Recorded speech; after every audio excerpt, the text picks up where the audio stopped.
여러분 이제 성경에 보면요, 바다에 이제 폭풍이 등장하는 사건이 여러 번 나오는데요. 이제 한 세 가지로 나누어 보면 영적으로 우리에게 시사하는 바가 굉장히 큽니다. 여러분 마가복음 이제 4장에 보시면요, 이제 거기도 폭풍이 나옵니다.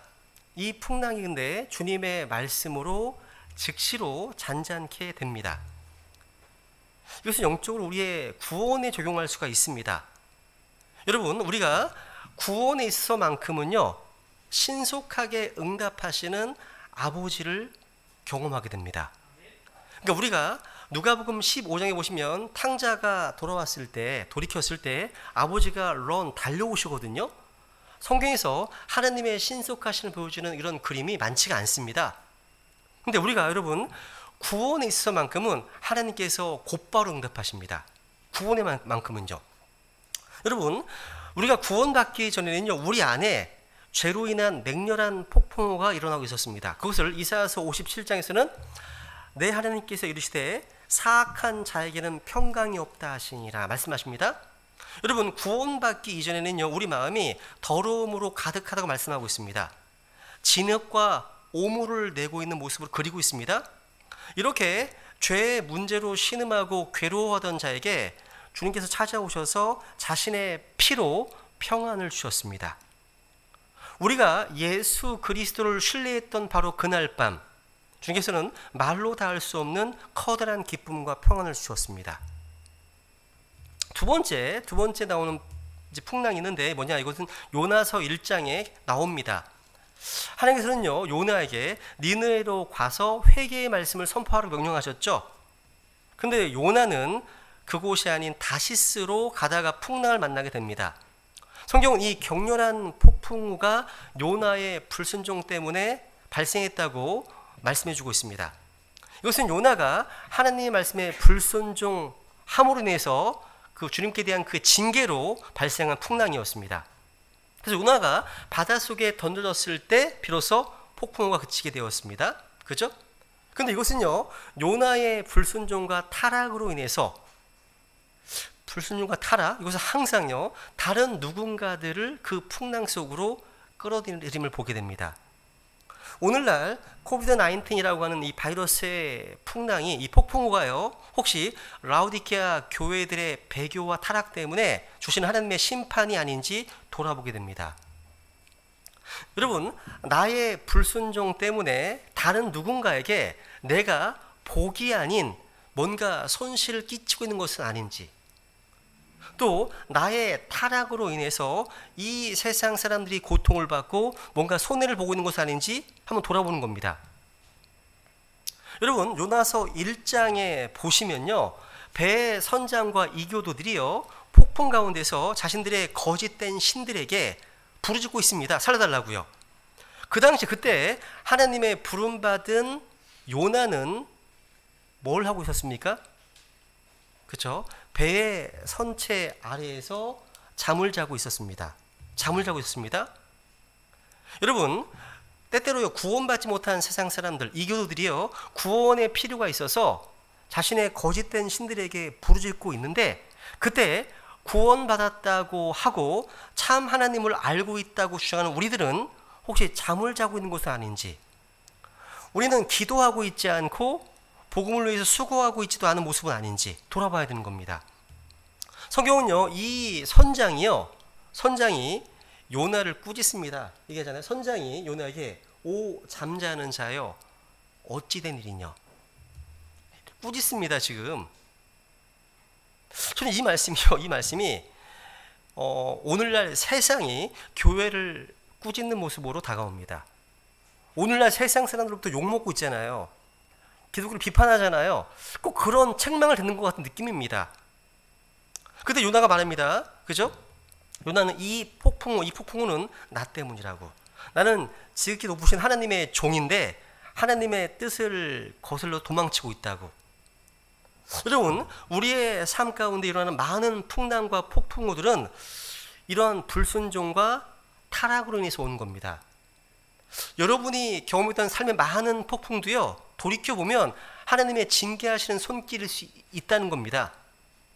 하나님께서는요, 우리를 너무나 사랑하시기 때문에 우리의 삶을 파괴시키는 죄악 가운데 우리가 살도록 허락하지 않으십니다. 하나님께서는요, 종종 우리 삶 속에 이런 폭풍우를 일으키셔서 우리가 하나님을 바라보고 주님께로 돌이키도록 하시길 원하신다는 거죠. 그죠? 이제 세 번째, 이 세 번째 종류의 폭풍우는요, 사도 바울의 로마 여정을 기록하고 있습니다. 오늘 본문에 기록되어 있죠. 이 풍랑은요, 즉시로 멈추지 않았습니다. 근데 주님의 말씀이 폭풍 가운데 있었던 자신의 백성들에게 위로가 되었고 힘이 되었습니다. 여러분, 코비드-19 이 상황 가운데 하나님 말씀이 아니면 우리는 견딜 수가 없습니다. 이 말씀이 힘이 되지 않으면, 위로가 되지 않으면 못 견딥니다. 오늘날 함께하는 시간이 많다 보니까 가족들 불화가 많이 생기고요, 자살률도 되게 높아지고 있고요, 이혼도 치솟고 있습니다. 이게요, 하나님의 말씀에 위로하심과 힘이 아니면 못 견딥니다. 바울은요, 배가 출발하기에 앞서 경고했습니다. 이 항해는 많은 상처와 손실을 입을 것이라고요. 근데 배의 선장은요, 항해하기로 결정을 했고 지중해로 나아갑니다. 거기서 폭풍우를 만나게 되고 그 폭풍에 휘말리게 됩니다. 그래서 더 이상 배를 통제할 수 없는 상태가 되는 거죠. 그래서 여러 날 동안 어떤 빛도 보지 못합니다. 바울은 기도했는데요, 하나님께서는 그 폭풍을 제거해 주지 않으셨습니다. 그리고 배가 폭풍 때문에 부서졌습니다. 그런데 단 한 사람도 죽지 않았어요. 바울은요, 폭풍이 멈춰지기를 기도했지만 주님 말씀하시기를 폭풍은 사라지지 않을 것이다. 그러나 나는 어떤 생명도 죽도록 허락하지 않을 것이다. 그러니까 이 폭풍 가운데 그들을 보호하신다는 거예요. 그래서 한 혼도 죽지 아니하고 멜리타라는 섬에 도착하게 되는 거죠. 이것은요, 구원받은 성도가 인생의 맹렬한 폭풍 한 가운데 있지만 하나님께서 목적지까지 안전하게 보호해 주신 것을 그려주고 있습니다.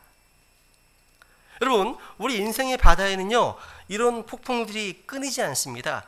하나가 지나면 또 다른 곳이 닥칩니다. 어떤 사람들은 경제적인 폭풍우를 또 겪습니다. 어떤 사람들은 관계가 단절되어서 상처를 주고받는 인간관계의 풍랑을 겪기도 합니다. 어떤 분들은 현대의학으로 치료할 수 없는 만성적인 질병으로 인한 그래서 평생 고통을 받는 분들도 계십니다.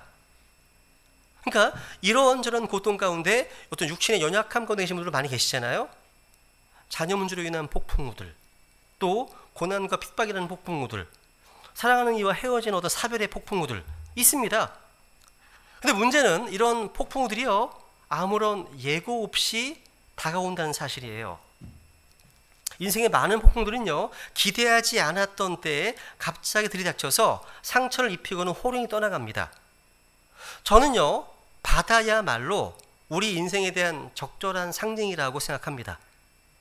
우리는 어느 날 갑자기 뜻밖의 폭풍우를 만납니다. 그래서 더 당황하고 불안해하죠. 근데 이런 폭풍우들이요, 실수 없이 다가올 수 있습니다. 주님께서는 그것을 준비하라고 말씀하시는 거죠. 여러분, 우리 주님께서는요, 우리가 구원받았다는 사실 때문에 폭풍이 면제된다고 가르친 적이 없습니다. 오히려 이렇게 말씀하시죠. 같이 읽어볼까요? 시작. 너희에게 이 일들을 말한 것은 너희가 내 안에서 평안을 누리게 하려 함이니라. 세상에서는 너희가 환난을 당할 터이나 기운을 내라. 내가 세상을 이기었노라 하시니라. 되어 있네요. 세상에서는 너희가 환난을 당할 것이다. 그러나 내가 세상을 이겼다 하시네요. 그러니까 우리에게 폭풍의 면제를 약속하신 것이 아니라 격렬한 폭풍을 맞더라도 믿음으로 뚫고 나갈 수 있다는 말씀입니다. 승리할 수 있다는 말씀인 거예요. 이것을 사도 야고보는요, 야고보서 1장 2절에서 너희가 여러 가지 시험에 빠질 때 그것을 다 기쁨으로 여기라 말씀하십니다. 여러분, 우리 인생의 여정에서요, 우리는 형형색색의 시험을 경험합니다. 하나님은 이런 시험을 대비하라고 말씀하십니다. 베드로는요, 베드로전서 4장 12절에서 읽어볼까요? 시작. 사랑하는 자들아, 너희를 단련하려고 오는 불같은 시련에 대해서는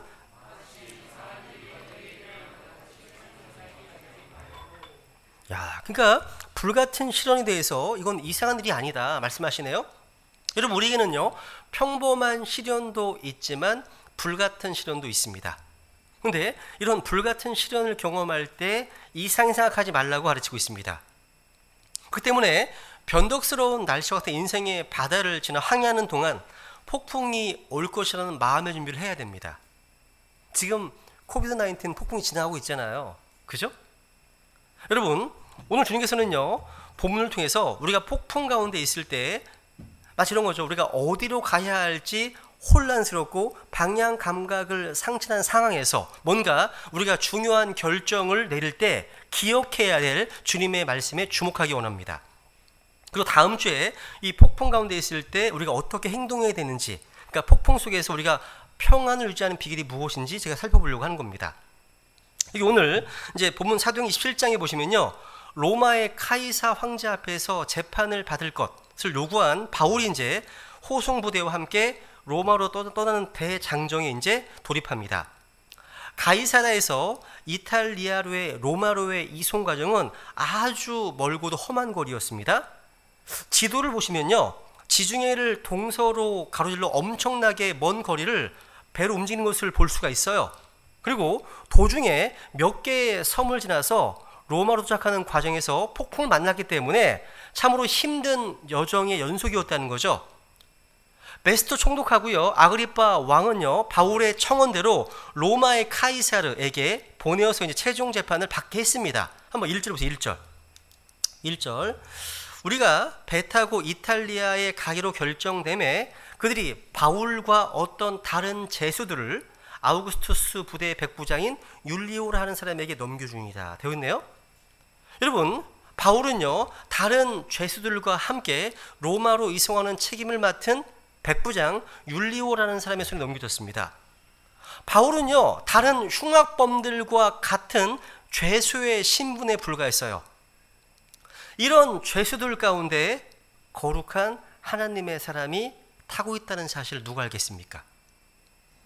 잘 생각해 보세요. 여러분, 하나님께서는요, 로마의 카이사 황제와 로마의 많은 사람들에게 복음을 증언하기 위해서 죄수된 종 바울을요, 결박당한 대사로 지금 파송하고 계십니다. 그런데 이 죄수된 바울은요, 가장 낮은 모습으로, 가장 천한 모습으로 로마로 향하고 있습니다. 한번 상상해 보세요. 바울은 누굽니까? 최고 엘리트로 성장한 바울이요, 흉악한 죄수들과 함께 쇠사슬에 묶여서 탔으니까 얼마나 어울리지가 않습니까? 이게 인간적으로는요, 사람들 보기에 낯뜨거웠을지도 몰라요. 그런데 여러분, 하나님의 종이 된다는 것, 하나님의 부르심 받는다는 것은요, 이렇게 때로는요, 내가 원하지 않는 사람들 속에 섞여서 원하지 않는 일을 당하는 겁니다. 창피하고요, 부끄러운 상황도 견뎌내는 것임을 기억해야 됩니다. 전에는 내 마음대로 인생을 막 살았어도요, 이제 구원받은 자가 되어서 하나님의 거룩한 사명을 위해 부름받은 우리는요, 전혀 예기치 못한 고난과 어려움 속으로 끌려다니게 됩니다. 그런데 여러분, 우리가 순종하고 우리 자신을 주님의 손에 내어 맡기면 그 고난 속에서도 주님 주시는 놀라운 은혜와 복을 체험하게 되는 것입니다. 먼저 여러분, 우리가 폭풍 가운데 들어가게 된 까닭을 좀 생각해 보겠습니다. 우리는 왜 인생을 살면서요, 이 폭풍 같은 상황 속으로 들어가게 될까요? 어떤 사람들은요, 자기 삶의 모든 고통에 대해서 하나님을 원망합니다. 물론 우리의 잘못이나 실수가 아닌 하나님의 어떤 신비로운 섭리 가운데 우리 인생에 폭풍을 허락하시는 때가 있습니다. 욥의 케이스처럼 말이죠. 욥의 케이스. 근데 그것은 좀 드문 경우고요. 대부분의 경우 우리가 폭풍 속으로 들어가는 것은요, 우리 자신의 실수 때문이거나 우리가 삶의 중요한 순간에 잘못된 결정을 내린 결과입니다. 사실 바울이 탄 배가 출항하는 이 때는요, 항해하기 어려운 계절이었습니다. 바람과 폭풍 때문에 항해가 거의 불가능한 늦가을이었거든요. 오늘 본문 5절로 7절까지 보시면요, 강한 북서풍 또 역풍 때문에요, 제대로 항해를 못해서 여러분 항로를 조정해야 할 정도였음을 알 수 있습니다. 그런데도 백부장은 항해를 고집했습니다. 고집했어요. 보다 못한 바울이 강력히 말립니다. 여러분, 사도 바울이 탄 배는요, 바울의 권고만 들었어도 폭풍 휩싸일 필요가 없었습니다. 이미 3번이나 파선을 경험했을 정도로요, 바울은 나름대로요, 바다에 대한 경험이 많았습니다. 무엇보다 바울은요, 하나님의 사람이었어요. 그런데 아무리 봐도 이번 여행은요, 위태하다고 판단해서 진짜 고민해 준 거예요. 그런데 죄수 신분이기 때문에 바울에게는 묵살당하고 맙니다. 그 결과 배는 무서운 폭풍 가운데 들어가게 됩니다. 그렇다면 제가 오늘 포커스가 있습니다. 왜 백부장은 이런 잘못된 결정을 하게 되었을까요?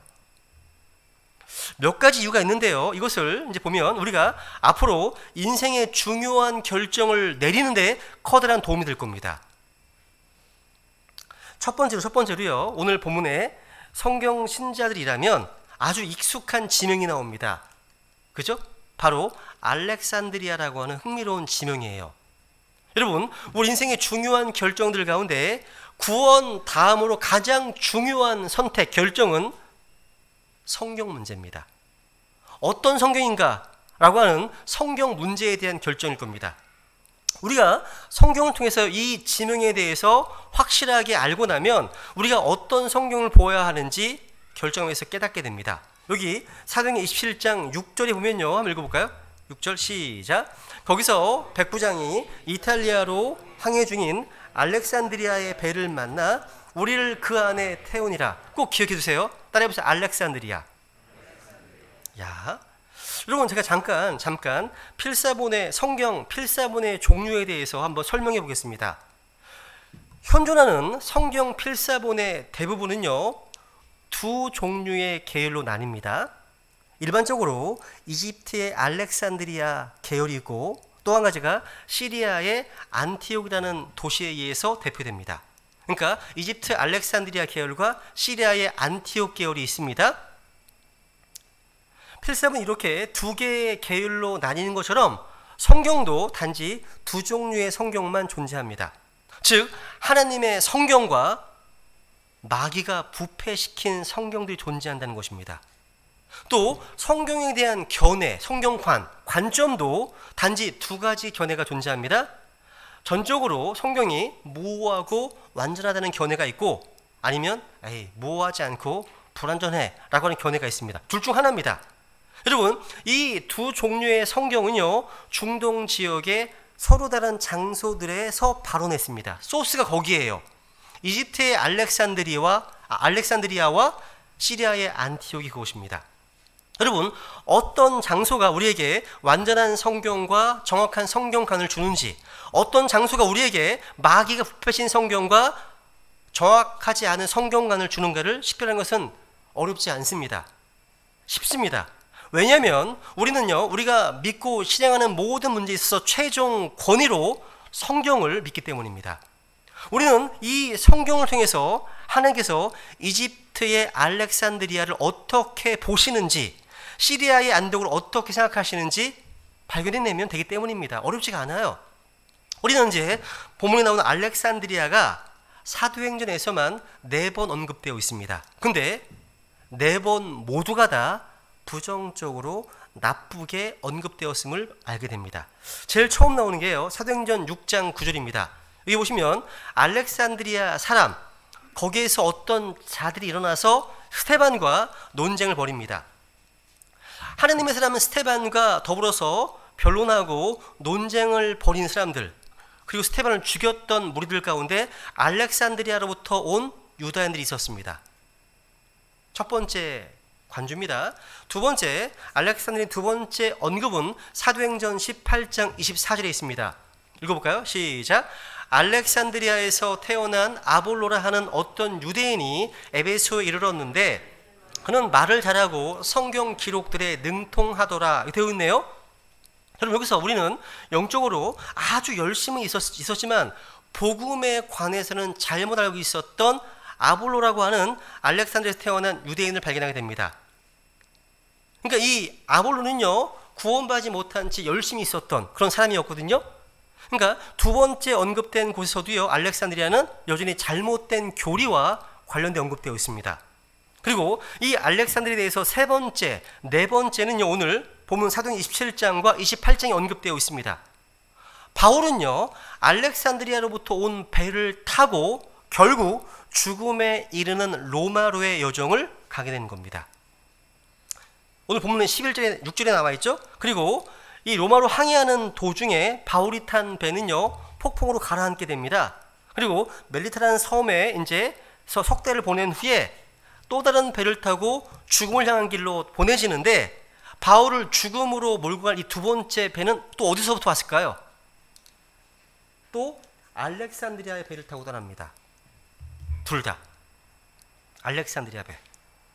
우리는 성경에서 알렉산드리아에 대한 성경의 네 군데 언급들이 다 부정적임을 알게 됩니다. 나쁜 장소예요. 이집트는 뭐 당연히 아시죠? 세상에 대한 예표니까, 그죠? 여러분, 알렉산드리아는요, BC 100년경 아테네로부터 철학과 교육을 받아들였고요. 그 이후에 세상 철학과 학문의 중심지로 불러졌습니다. 여러분, 알렉산드리아 학파가 있고 안티옥 학파가 있습니다. 여기 킹제임스 성경에 나온 시리아 안티옥 학파가 있고, 여기 현대 성경들 알렉산드리아 학파가 있다는 거죠. 알렉산드리아는요, 풍유적 성경 해석의 원조입니다. 오늘날 신천지의 원조가 알렉산드리아예요. 알렉산드리아. 안티옥은요, 성경을 문자적으로 기록된 그대로 믿습니다. 달라요. 여기 알렉산드리아, 여기서요, 여기 철학자였던 이 판테누스에 설립된 성경학교가 있었습니다. 이름이 성경학교예요. 근데 판테누스는요, 성경을 모두 철학적으로, 그리고 은유적으로, 비유적으로, 풍유적으로 해석했습니다. 그러니까 철학적이라 하면 뭐냐면, 이 사람이요, 성경을 절대적이 아닌 상대적 진리를 믿었다는 뜻입니다. 그러니까 이 사람은 성경의 무성을 믿지 못했습니다. 성경을 알레고리컬하게 봤기 때문에 아담이든 노아든 모세든 다윗, 이런 사람들을요, 실제 역사적 인물로 보지 않았습니다. 이 사람은요 알렉산드리아의 클레멘트하고 후에 이제 오리겐에 의해서 그 학파의 우두머리로 칭송받게 되었습니다. 여러분, 오리겐 기억하십니까? 오리겐은요, 성경 변개의 아버지입니다. 오늘날 얘기하는 본문평학의 아버지라 불리는 존재입니다. 순수한 성경의 사본들을 변개시킨, 왜곡시킨 그런 성경 변개 창시자라는 거예요. 그래서 우리는요, 이런 알렉산드리아 사본들이 부패한 것이기 때문에 마땅히 폐기 처분되어야 할 뿐만 아니라 또 성경에 오류가 있다, 개정되어야 된다, 업데이트되어야 된다, 이런 알렉산드리아의 성경관 철학은요, 더더욱 위험한 겁니다. 그래서 우리가 참된 성경 신자들은요, 마땅히 배격해야 함을 알게 되는 겁니다. 두 가지입니다. 사본이 두 종류라는 거죠. 그죠?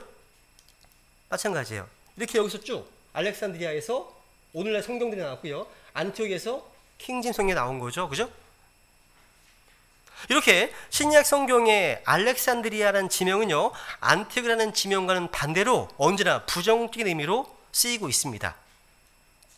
교회사를 통해서 보게 되면 이 알렉산드리아는 모든 이단들의 발상지이고 성경 부패 온상지가 되는 겁니다. 오늘날 킹제임스 성경을 대적하는 모든 성경들이요, 이곳 알렉산드리아에서 나온 겁니다. 여기서 나온 거예요. 그러면 우리는 알렉산드리아 사본에서 나온 성경들을요, 인정하지 않는 겁니다. 오직 안티옥에서 나온 성경들만 인정합니다.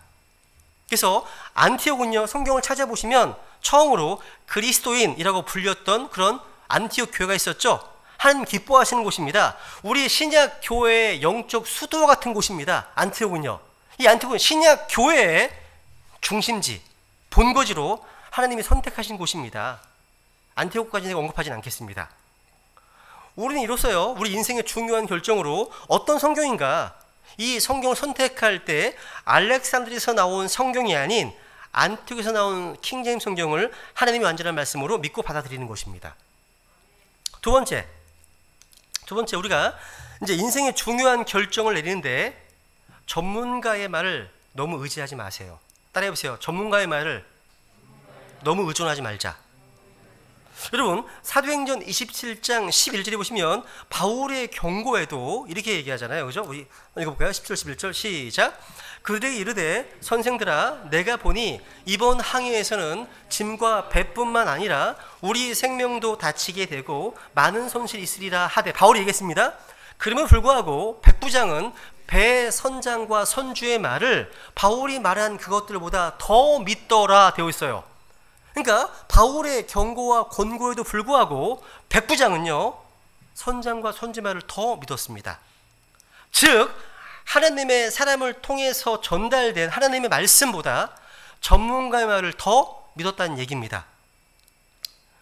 물론 우리는요 전문가의 말을, 의견을 존중해야 됩니다. 마치 자동차 정비사가 엔진에 문제가 있으니까 차를 빨리 고쳐야 된다 라고 하는데, 어떤 사람이 오직 믿음! 오직 믿음! 라고 외치고 그냥 몰다 가면 사고 나는 겁니다. 그죠? 근데 여러분, 우리가 인생의 중요한 결정을 내리는데 소위 전문가들의 말만 듣다가 낭패를 보는 경우가 얼마나 많습니까? 적어도 구원받은 크리스찬으로서 우리가 하나님의 사람이라면 아무리 전문가가 말한다고 하더라도 그 일을 놓고 일단 깊이 기도하면서 하나님 말씀에 비추어서 고민해 봐야 되는 거예요. 여러분, 백부장 율리온 전문가가 아니라고 해서 바울을 무시해 버렸습니다. 이게 하나님 말씀을 선포하는 목회자도 마찬가지예요. 목사는요 정치나 경제나 사회나 문화에 대해서 성도들만큼 잘 모를 수 있습니다. 근데 성도가 목회자의 말에 귀를 기울여야 되는 이유는 전문적식 때문이 아니라 하나님의 사람이 하는 영적 조언이기 때문입니다. 사실 여러분 여기 1절에 보시면요 백부장은 하나님의 사람 바울에게요 호의를 베풀었습니다. 뭔가 호감을 가진 사람이었다는 거죠. 근데 이번 항해에 대한 바울의 충고는 받아들이지 않았습니다. 그러니까 선장과 선주말을 더 믿었다는 거죠. 그러니까 배나 항해에 있어서 바울이 아마추어라면 선장과 선주는 전문가 수준일 것이라 판단했기 때문입니다. 뒤에서 보시겠지만 이런저런 이유로 바울의 목소리는 묻혀버렸습니다. 여러분, 결정의 순간, 뭔가 선택해야 될 순간에 여러분은 누구의 말을 더 믿으십니까? 이것이 여러분 인생의 성패를 좌우하는 경우가 허다합니다. 우리는 하루에도요 몇 번씩이나 누구의 판단을 믿을 것인가, 누구의 말을 더 믿을 것인가 선택하고 결정합니다.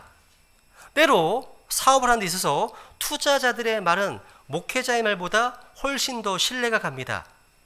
또 직장을 고르는데 선배들의 말이나 유경험자들의 말은 신앙 선배들이나 교회 지체들의 말보다 훨씬 더 믿음이 가요. 전문 지식과 경험을 갖춘 사람들의 말은요 그냥 설교나 하는 목회자들의 충고보다 더 와닿을 수 있습니다. 하지만 이 둘의 판단 기준은 달라요. 목회자들은요 사업의 승패나 장래성이나 당장의 이익 실현 여부보다 그 일이 하나님께 영광이 될 것인가, 아니면 탐욕에서 비롯된 것인가, 아니면 그것이 영적 성장에서 해로운가, 신앙을 방해할 일이 아닌가 등등을 기준해서 판단해서 권면합니다. 충고하는 거죠.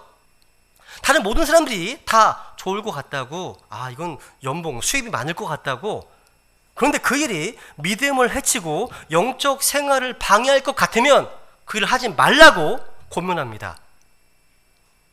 여러분 누구의 말을 들으십니까? 신뢰 대상이 누구시라는 거죠? 한번 생각해 보시라는 겁니다. 전문가들, 유경험자들의 충고와 권면을 무시하라는 것이 아닙니다. 하느님의 사람들의 영적 조언과 권면을 항상 우선적으로 생각하고 신뢰하라는 겁니다. 특별히 오늘날 교회가 죽어가는 이유와 관련해서 미국의 한 성경 신자는 왜 죽느냐? 그 중에 하나의 이유가 뭐냐? 전문적인 학위 때문이라고 주장합니다. 지적합니다. 전문가의 학위. 오늘날 대다수의 교회들이요 목회자 청빙 기준에 보면 이런저런 박사학위, 이런 학위를 요구하는 교회들이 대부분이에요. 근데 여러분 대학에서 주는 디그리, 학위는요 사람을 사용하시는 하나님의 기준에 절대 들어가지 않습니다. 누가복음 16장 15절에 보세요. 여기 보시면 이는 사람들 가운데서 높이 평가받는 것은 하나님 보시기에 가증한 것이니라. 하나님의 평가예요.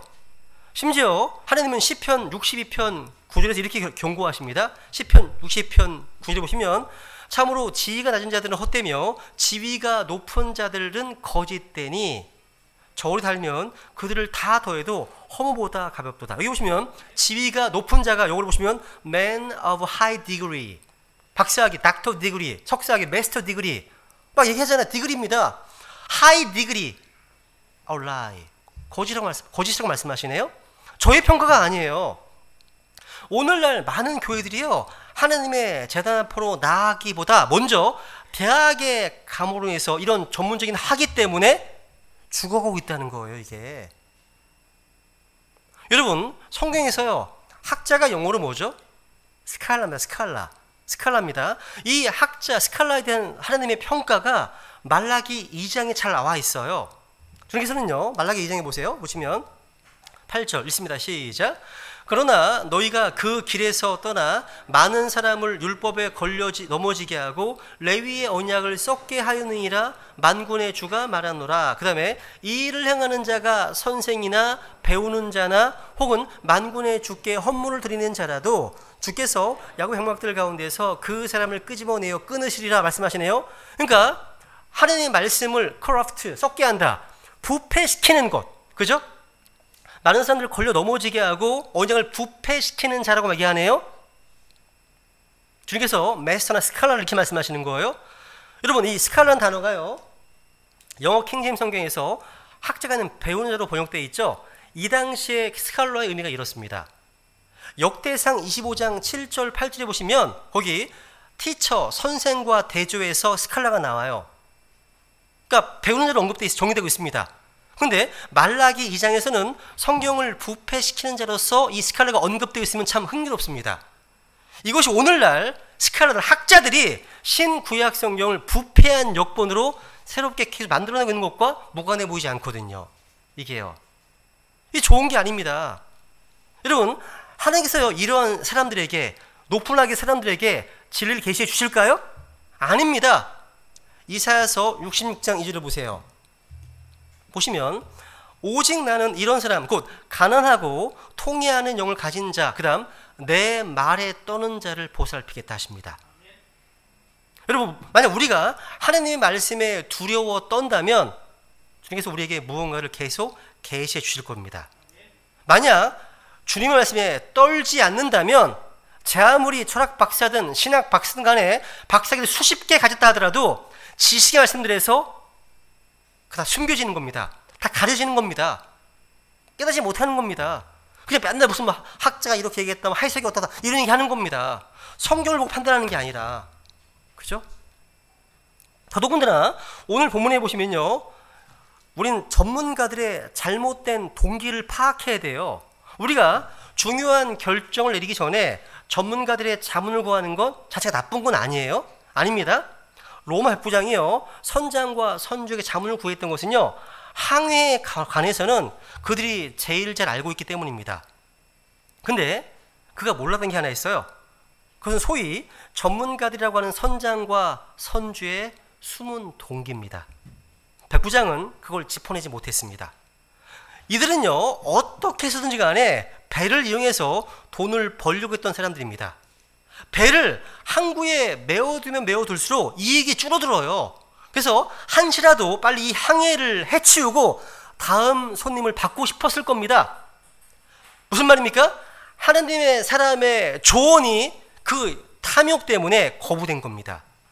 여러분, 우리가 아무리 재주가 뛰어난 사람이라도요 그 사람 움직이는 그 모티브, 동기가 욕심이라면, 탐욕이라면 그 사람의 결단과 조언을 무조건 받아들여서는 안 될 겁니다. 그래서 항상 누구의 조언을 구할 때는요 과연 이 사람의 마음의 동기가 순전한가, 그거 살펴봐야 됩니다. 동기가 의심스러우면요 제 아무리 뛰어난 재주를 가졌다고 해도 문제가 생깁니다. 옛날에요 왕을 보좌하는 전문가들은요 처음에는 왕에게 필요한 말을 직언하다가 곧 이어서 왕이 듣기 좋은 말만 하게 됩니다. 그래야 출세를 하게 한다는 알게 되기 때문입니다. 그래야만. 그러니까 그들의 전문성은요 출세하기 위한 수단으로 전락하면서 힘을 잃어버리는 거죠. 그러니까 동기가 야심이나 어떤 욕심이나 아니면 다른 어떤 미움 이런 것으로 오염되어 있다면 아무리 뛰어난 전문가 의견도 신뢰할 수 없습니다. 전문가들도요, 욕심에 사로잡히면 한없이 어리석은 결정을 할 수 있다는 거죠. 세 번째, 인생의 중요한 결정할 때 조급함과 편리함을 버리시라는 겁니다. 따라해보세요. 조급함과 편리함을 버리자. 우선 오늘 본문 9절을 보세요. 9절 읽어볼까요? 시작. 이제 많은 시간을 보냈고 금식하는 때도 이제 지나 항해하는 일이 이제 위험하게 되었으므로 바울이 그들에게 권고하여, 이게 보세요. 이제 많은 시간이 지났어요. 그죠? 야, 여기 보면 모두가 빨리 가고 싶어 하는 겁니다. 선장과 선주는요, 한시바삐 이 손님들을 실어다 주고 다른 손님들을 씻고 싶어 했고, 로마의 백부장은 빨리 바울을 로마에 데려다 줘서 자기의 책임을 빨리 해치고 끝내고 싶은 겁니다. 근데 우리 모두 이 빨리빨리 근성을 조심해야 돼요. 특히 한국 사람들 조심해야 돼요. 여러분, 잠언 14장 29절에 보시면 찾아보세요. 잠언 14장 29절.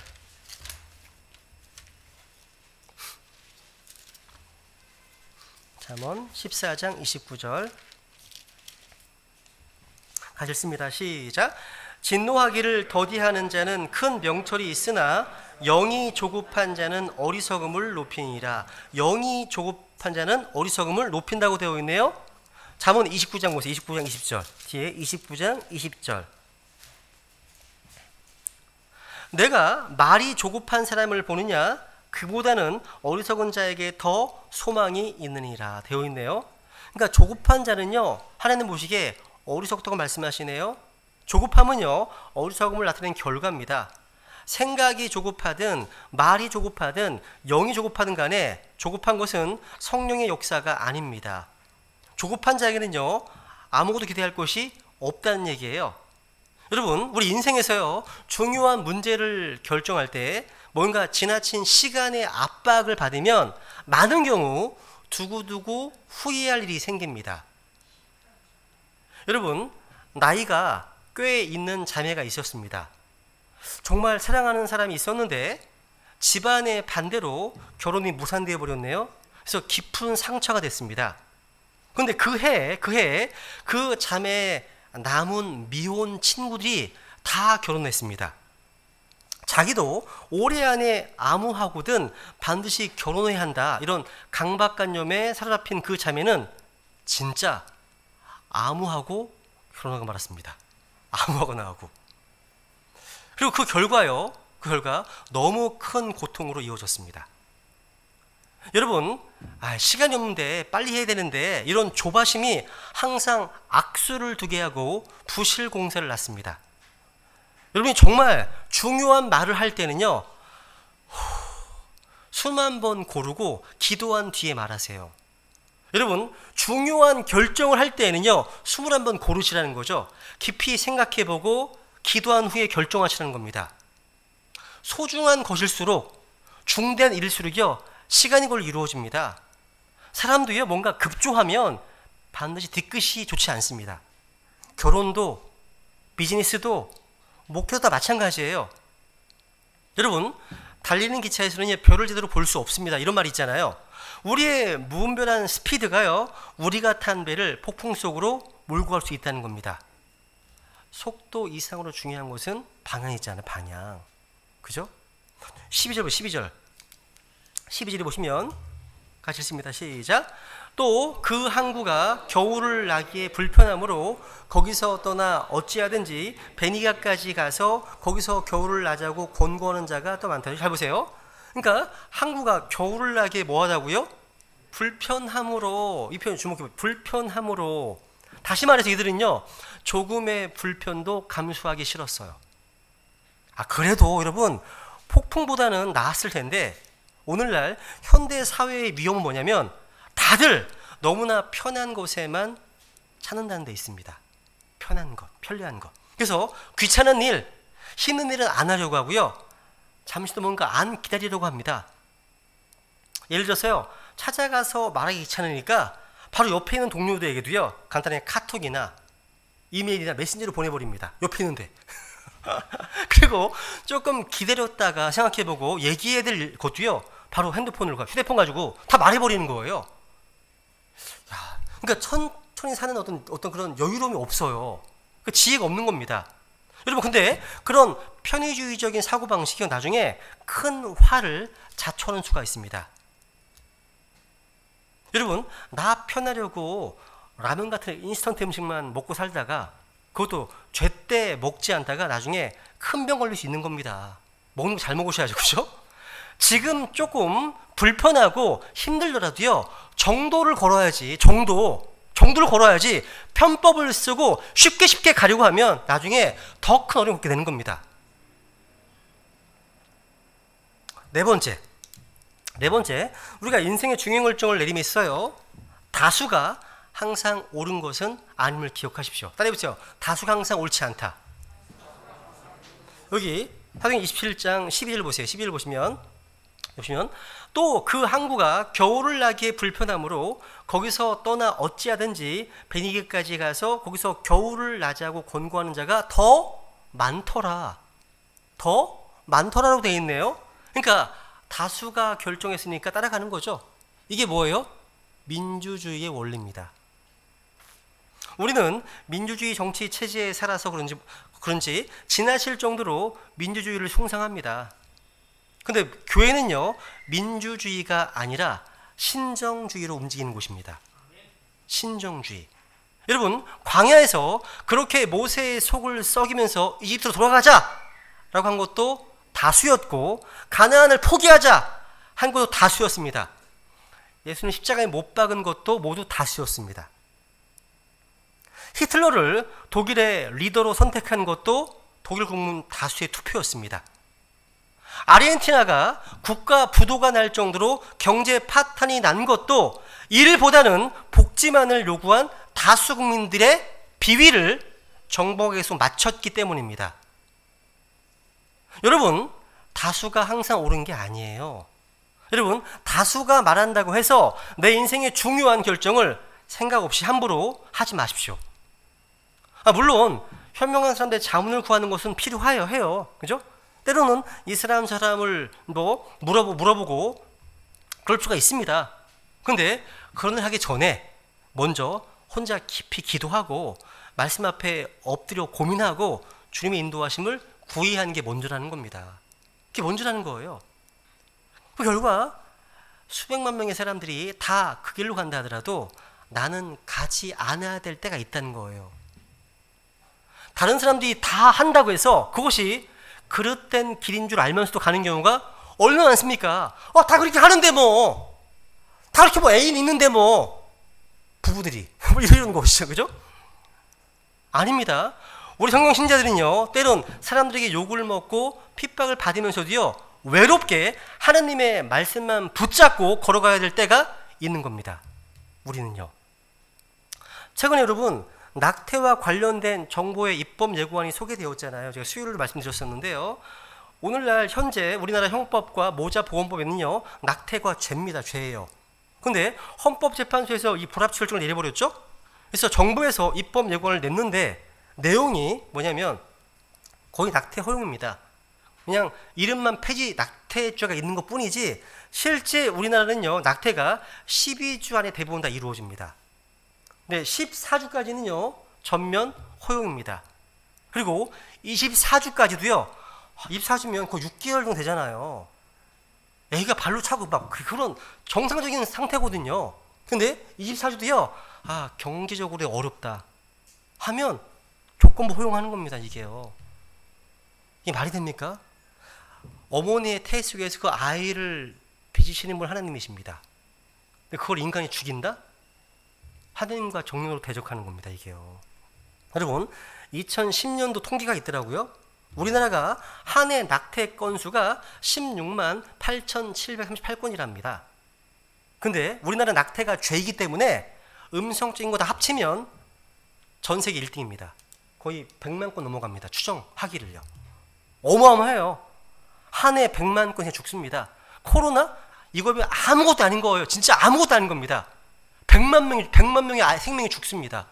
죽는 거예요. 여러분, 우리나라가 어떻게 바뀌었는지 보세요. 1994년 통계입니다. 낙태에 대해서 물었습니다. 근데 20 몇 년 전, 거의 30년 됐나요? 한 25년 됐네요. 그죠? 낙태는 살인이다. 무려 77.6%였습니다. 그러다가 2010년에 조사해 보니까 낙태죄 폐지가 33.6%였습니다. 2020년 오니까 이제 과반수를 넘어섰습니다. 그리고 직장인들에게 물어보니까 낙태죄 폐지 83.7% 찬성한다 얘기합니다.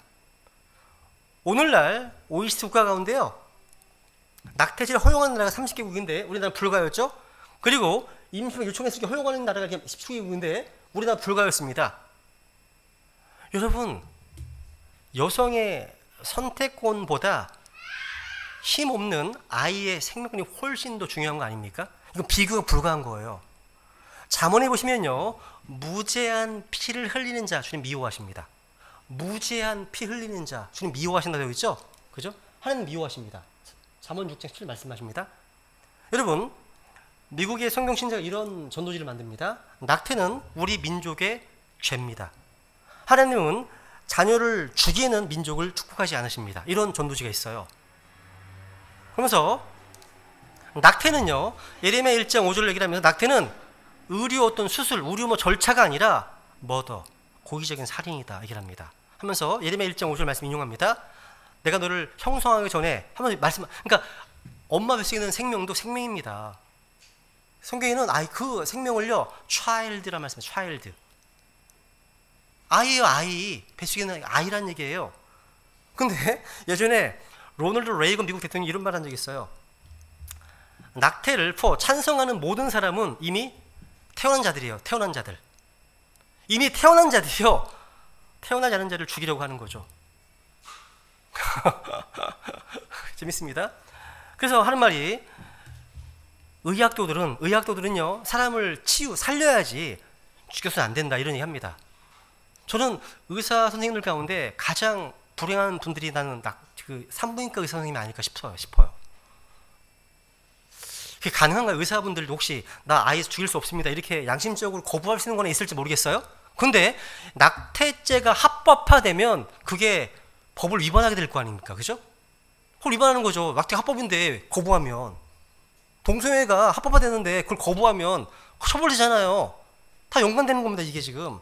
그래서 미국에요, 위에는 낙태로 죽어가는 어떤 그래프를 그린 거고요, 그림을 그린 거고, 아래는 코로나로 죽은 거예요. 비교 불가입니다. 비교 불가예요. 그래서 다수가 낙태죄를 찬성한다 하더라도요, 나 혼자만이라도 우리는 일어서야 됩니다. 일어서야 됩니다. 우리가 믿고 있는 바를 위해서.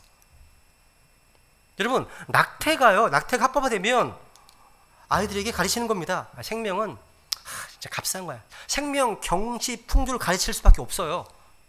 막 죽이잖아요. 진짜 이런 사람들 정말 내가 저 혼자라도 가서 막 들고 싶은 생각이 있어요. 혼자라도 가서 이게. 여러분, 보면 한번 이렇게 전문가의 말과요, 다수결에 의해 결정된 항해가요, 이제 폭풍 전야처럼 처음에는 아주 순조롭게 진행되었어요. 그러다가 폭풍을 만나게 되죠. 여기서 우리는 초기 성공을 경계해야 됩니다. 따라해보세요. 초기 성공을 경계하자. 사도행 27장 13절 보세요. 27장 13절. 다시 읽어볼까요? 시작. 남풍이 순하게 불매 그들이 뜻을 이룬 줄로 생각하여 거기서 닷을 올리고 크레테 곁으로 바싹부터 항해하였으나, 문제가 뭐예요? 이제 항해 초창기에 상황이 너무 좋았다는 데 있어요. 너무 좋아. 그래서 크레테 섬으로 방향을 돌리는 순간 남풍이 순하게 불었어요. 사람들은 신이 났을 거예요. 역시 전문가는 다르구나. 그죠? 그 사람은 더욱 자신감에 도취되어서 한껏 돛을 올리고 본격적 항해를 시작한 겁니다. 근데 여러분, 일시적 승리가 영원한 승리가 아니라는 사실을 우리는 알아야 됩니다. 모든 것이 잘 되어가는 듯 느껴질 때 교만해서는 안 돼요. 아무리 일이 잘 되고 있어도 내가 과연 하나님의 말씀 안에 잘 서 있는가 물어봐야 됩니다. 우리는 일시적 성공이 아닌 지속적인 성공, 영원한 성공을 원한다면 겸손해야 되는 겁니다. 다 그런 건 아니겠지만 너무 일찍 성공한 사람은요, 삶의 풍파가 많이 따릅니다. 너무 이른 성공 때문에 사람이 오만해지기 쉽습니다. 이런 영혼에게 마귀가 틈타게 되기 쉽습니다. 처음에 모든 것이 잘 풀리면 조심해야 됩니다. 왠지 아세요? 이게 사탄의 전략일 수 있기 때문이에요. 무슨 얘기냐? 예전에 SBS 드라마 이제 올인의 주인공, 실제 주인공이 누구냐면 이제 프로 갬블러였던 차민수 씨가 있어요. 이 사람이 있어요. 이 사람이 이제 일반인이 모르는 어떤 도박 기술이 3,000가지 넘는데요. 포커 한 게임 하더라도요, 800개가 넘는 트릭이 있다고 합니다. 이런 전문가들이 버티고 있는 카지노에서 보통 사람이 돈을 딴다는 것은 하늘의 별을 따오는 것만큼 희박한 확률이라는 거예요. 도박하지 마시라는 거예요, 제가.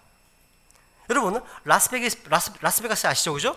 여기서 도박할 때 손님이요, 돈이 많은 것 같아 보이고 경험 없는 초짜인 것처럼 보이잖아요? 그러면 딜러들이 처음엔 돈을 많이 따게 해준다고 그래요. 그래야 신이 나서 점점 더 큰 베팅을 하게 되기 때문이죠. 나중에는 다 잃게 되지만 말입니다. 사탄도 처음에는요, 빛의 천사로 위장하고 아주 달콤한 모습으로 우리를 공략합니다.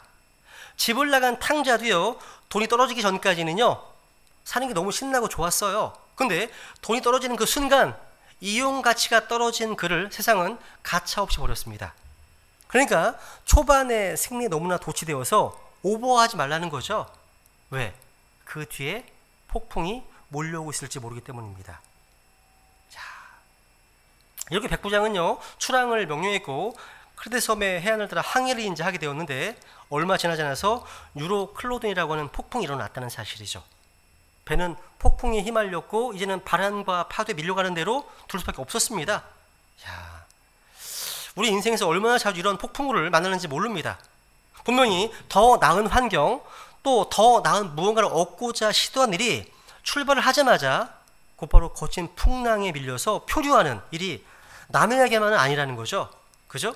여기 이제 사도행전 27장 20절 이제 마무리하겠습니다. 이 폭풍 가운데 이제 방향을 가늠할 수가 없어요. 이게 20절 읽습니다. 시작.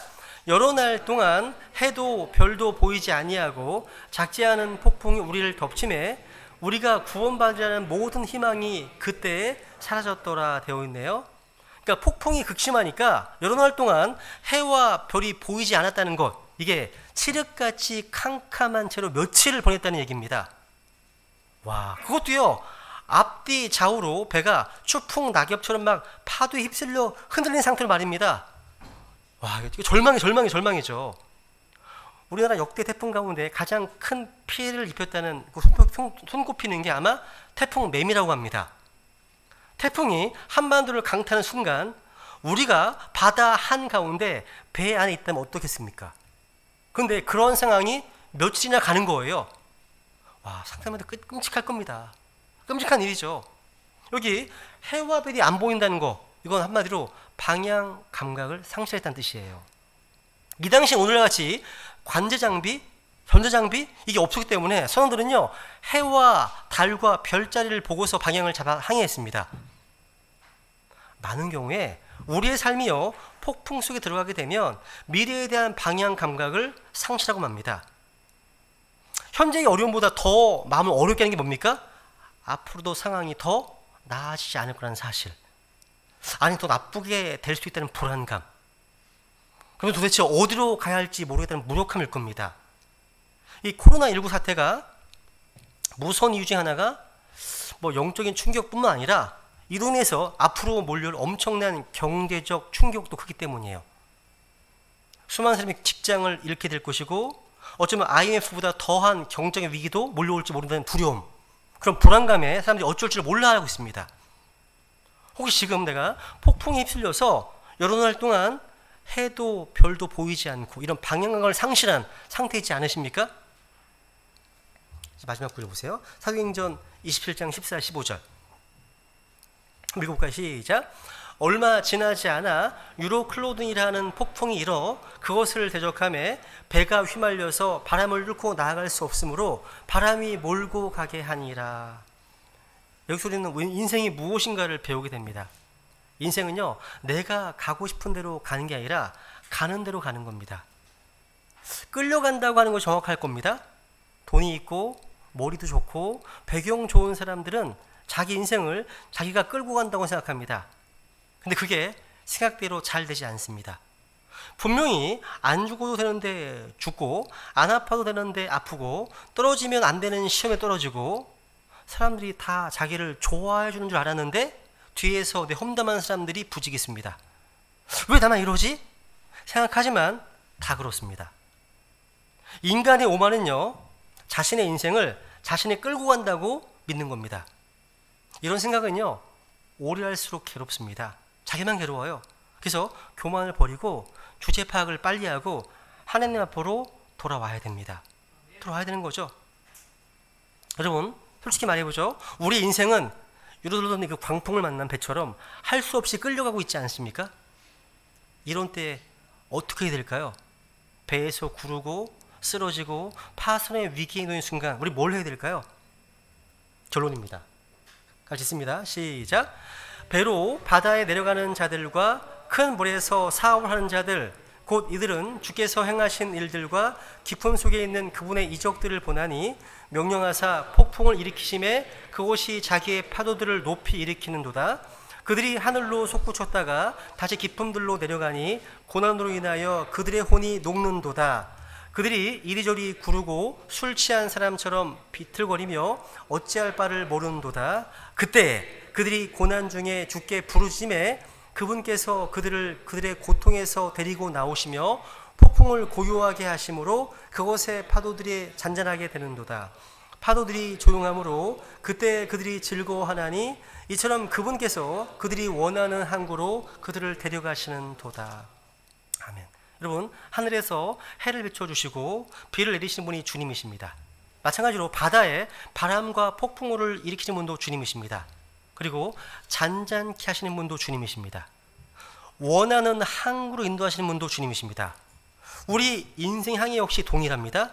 우리 이 시간 들으신 말씀 좀 기억하시면서 인생의 폭풍한 가운데 중요한 결정을 내리는 데 있어서 바른 성경적 원칙을 마음에 새길 수 있도록 결단하면서 주님의 은혜를 구하겠습니다. 기도하시겠습니다.